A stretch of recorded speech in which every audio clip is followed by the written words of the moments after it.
there were any doubts about the Los Angeles Lakers being ready for these finals, their two explosive victories over Boston have served as a most vivid response. They have transformed this series into a track meet, and so far they haven't had to look back. And while the Lakers have been providing the answers, it is the defending champion Celtics who are left with all the questions. They are down 2-0. And now the Boston Brain Trust must figure out a way to derail this jubilant Laker Express.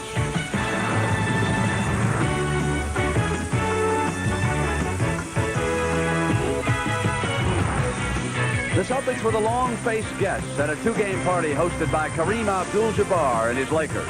Today, Los Angeles hopes their good times continue in Game 3.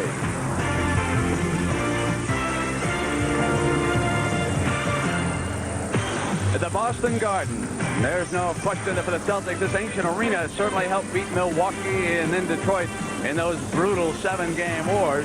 And now the fans who are filing inside are hopeful today that that little green leprechaun who sits there at midcourt on the famous parquet floor will move high atop the basket and swat away some of those Laker fast break opportunities. CBS Sports welcomes you to its continuing coverage of the 1987 NBA Finals.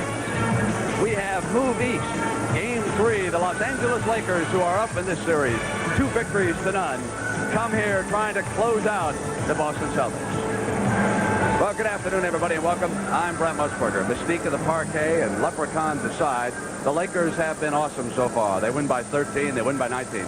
No one knows more about what the Boston Garden means than Red Auerbach.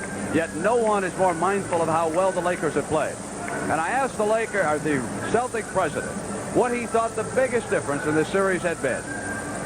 Well, naturally, the biggest difference is not only the speed that they've shown, because we don't have the mobility at this point, but also they have hit exceptionally well. I mean, when Michael Cooper hit 6 3-pointers and Magic coming down right over the 3-point line, hitting 5 out of 6, things like that. Hey, if they keep doing it, they'll beat us. But if they come back to normal, it's another ballgame.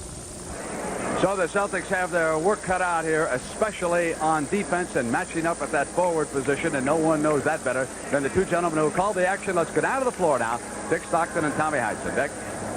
Thank you very much, Brent. You know, in observing the Celtics, they don't seem to have that arrogant attitude that they've always had, even when cornered in previous playoffs.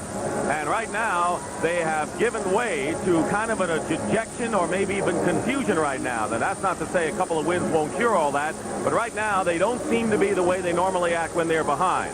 Maybe the home court is what they need right now, and they seem to be banking on that. Tommy Heinsohn, is it possible that the home court here in Boston may not mean all that much the way the series has gone? Dick, I don't think the home court, the parquet floor, is going to make the Celtics' feet any faster.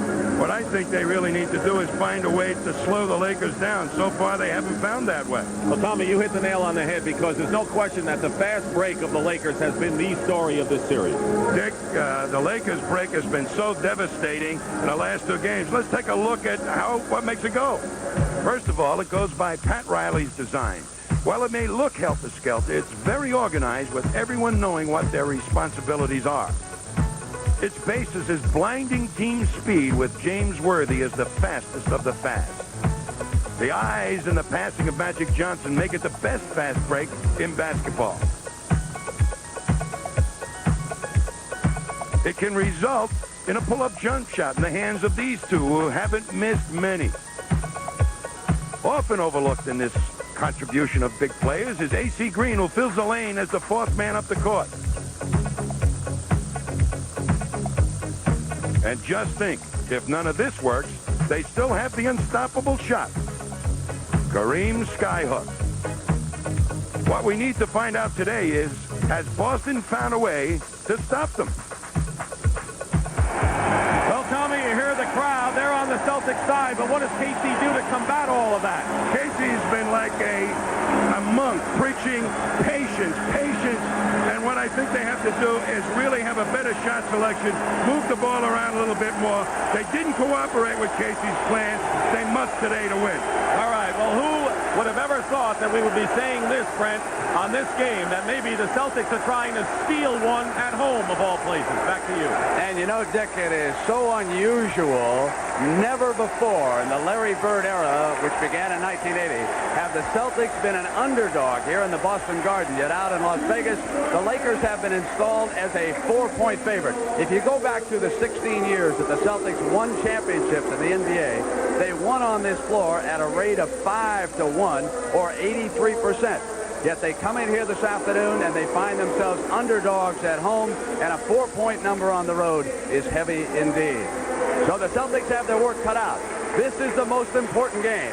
If they are to climb back at all, they must win number 3. They know it. We'll be right back. CBS Sports coverage of the 1980